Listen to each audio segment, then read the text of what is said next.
I desensitized myself to it. I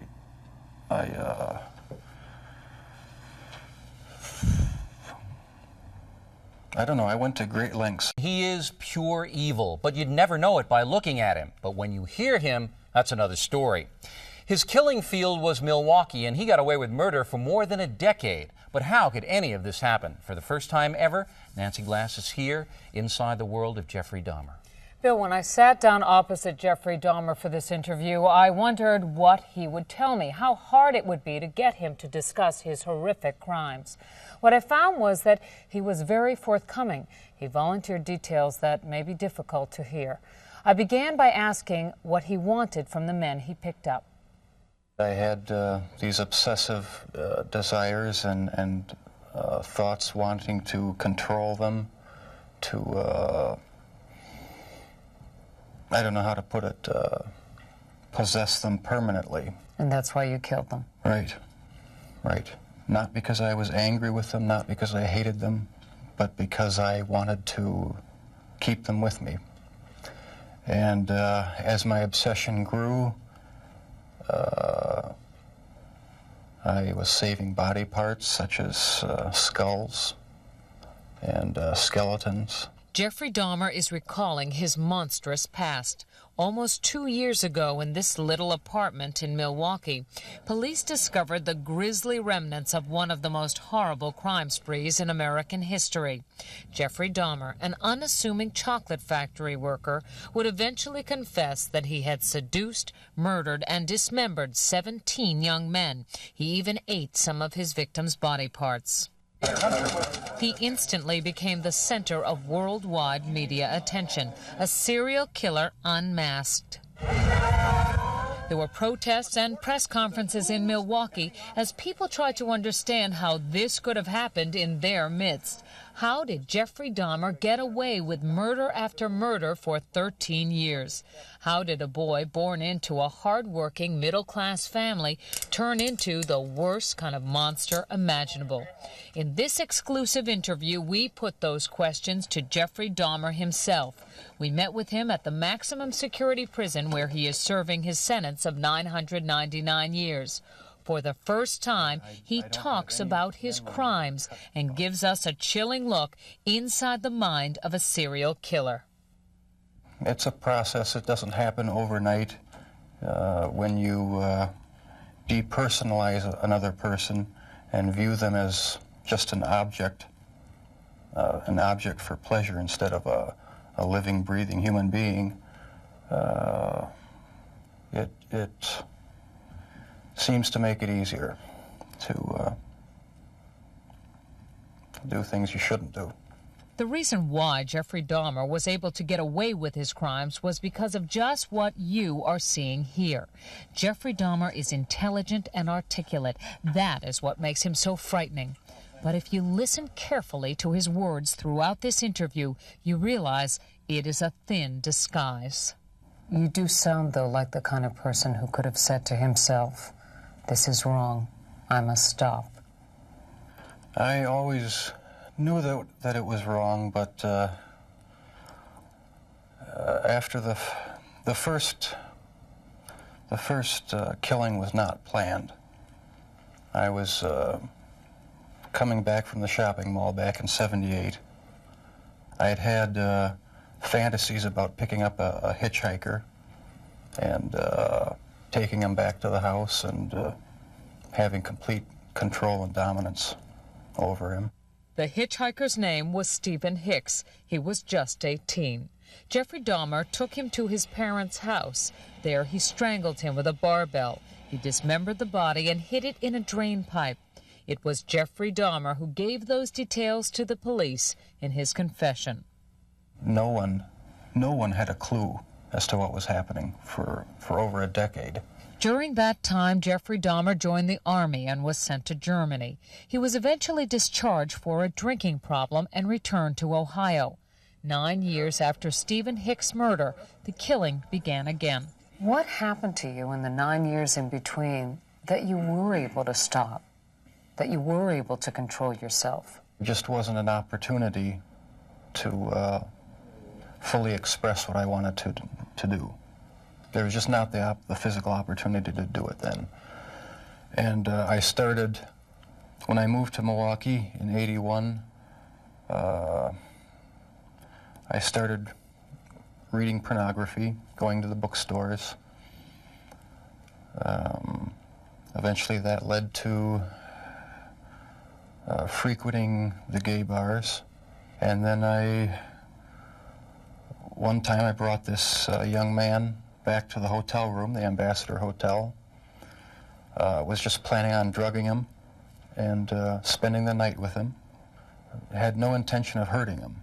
When I woke up in the morning, he had a broken rib here, was heavily bruised. Apparently I had beaten him to death with my fists. And you have no memory of it? I have no memory of it. But that's what started the whole spree all over again. Dahmer says he snuck the corpse of his victim, Stephen Toomey, out of his hotel room in a suitcase. Then he took it to his grandmother's house, where he cut up the body and put it in plastic garbage bags. When you killed these men, afterwards, were you repulsed? Were you upset? No, at the time, it was almost addictive. It was almost a surge of energy. I wouldn't have to worry about any of their needs or anything. I just had complete control of the situation. But Jeffrey Dahmer was out of control. The urge to kill had overpowered him. As police later learned, he wasn't satisfied with his victim's death. He wanted more. Why did you photograph them? It was my way of remembering their appearance, their physical beauty. I also wanted to keep something. If I couldn't keep them there with me whole, at least I felt that I could keep their skeletons. And I even went so far as planning on setting up an altar with the 10 different skulls and skeletons. And what was the purpose of the altar going to be? As a sort of memorial. A point where I could, I don't know, it's so bizarre and strange, it's hard to describe. A place where I could collect my thoughts and feed my obsession. When the bodies were still in your apartment,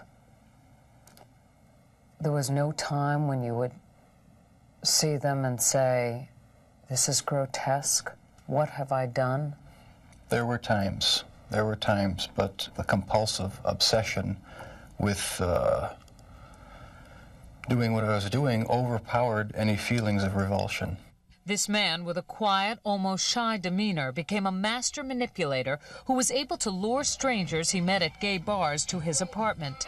He was even able to con the police into returning a 14-year-old boy to him after neighbors called 911 upset that the child was in the street naked and bleeding. Dahmer convinced the police that he and the boy were simply having a lover's quarrel. It's an intoxicated boyfriend of another boyfriend. Well, how old was this child? He wasn't a child, he was an adult. After the police left, Jeffrey Dahmer murdered that boy, Conorak synthesome phone. This man says he had a near-fatal encounter with Jeffrey Dahmer. He wanted to take some picture of my back. He hit me with a rubber hammer on my neck. He was lucky to escape because by then the killing had become almost routine. Before you went out to pick up a man, was there any kind of ritual you went through? I'd go to the nightclubs, drink, watch the striptease shows, and if I didn't meet anyone at the bars, I'd go to the bath clubs and meet someone there, offer them money, and we'd go back to the apartment, have a few drinks. I'd have the sleeping pill mixture already prepared. Person would drink it, fall asleep, and that's when they would be strangled. Watching the movie Exorcist 3 was also part of his ritual. It put him in the mood for murder.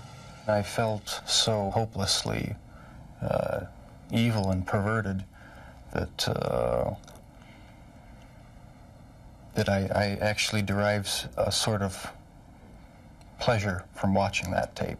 Did you like feeling evil? No, I didn't. But I had tried to overcome the thoughts, and it worked for a while, but eventually I gave in. While Jeffrey Dahmer may say things today that make it seem like he understands what went on in his mind, he does not. All he can do is tell you what happened, but he cannot stop whatever it is that drove him to kill in the first place. Do you still feel those same urges? Do you still feel that compulsion, that obsession? I wish I could say that it just left completely, but no, there are times when I still do have the old compulsions. Jeffrey Dahmer says as time went on, his mind became more and more warped, and yet he was clever enough to continue to elude police and lure young men to his apartment. We should warn you, the details are very graphic. I started having these obsessive thoughts when I was about 15 and 16, and they got worse and worse. What were your fantasies about?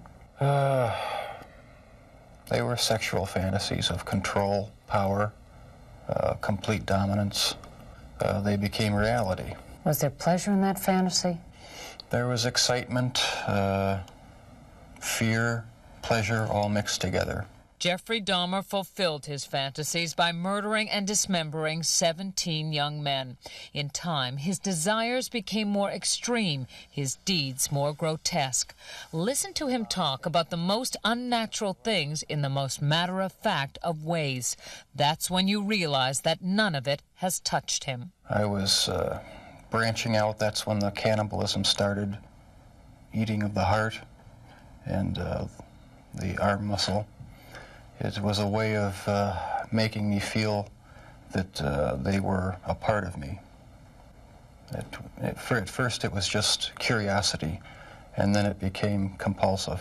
Then I tried to keep the person alive by inducing a zombie-like state. By injecting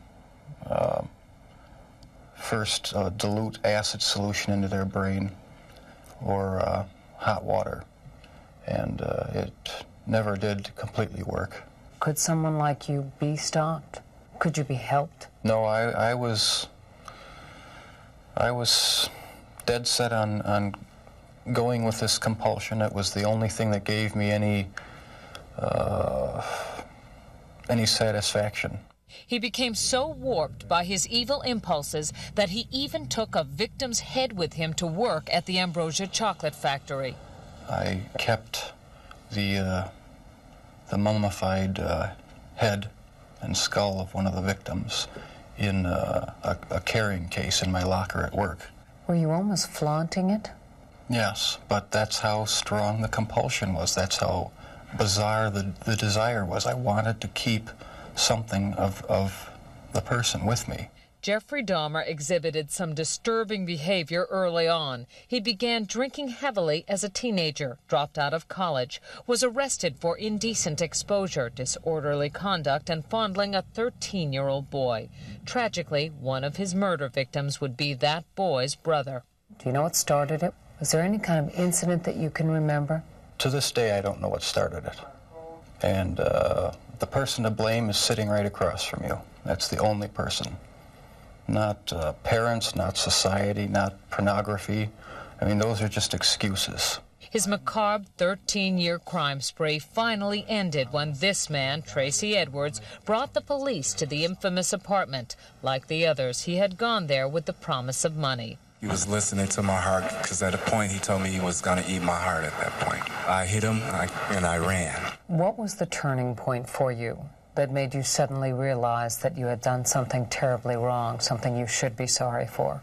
It was the night of the arrest. I have no memory of what happened during the 6 hours before the last victim ran out of the apartment. I heard a knock on the door, and the police were there with the last victim.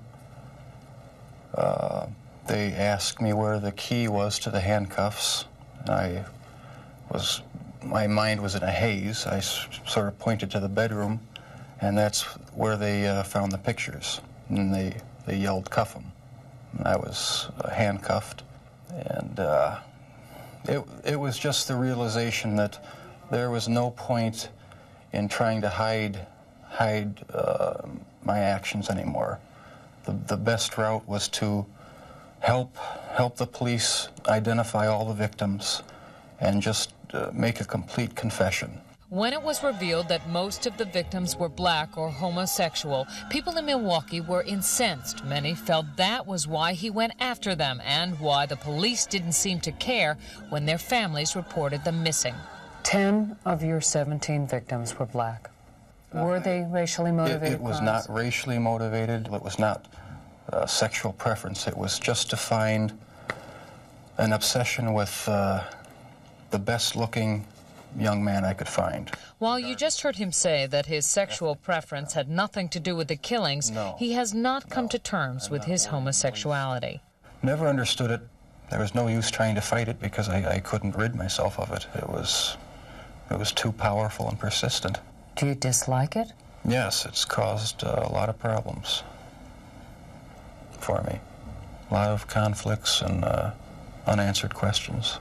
The conflicts remain with him, and so do his compulsions. But in prison, he finally cannot act on his savage desires. If you were out on the street now, would you still be committing the crimes? Probably. If this hadn't happened, there's no doubt I probably would be. I can't think of anything that would have stopped me.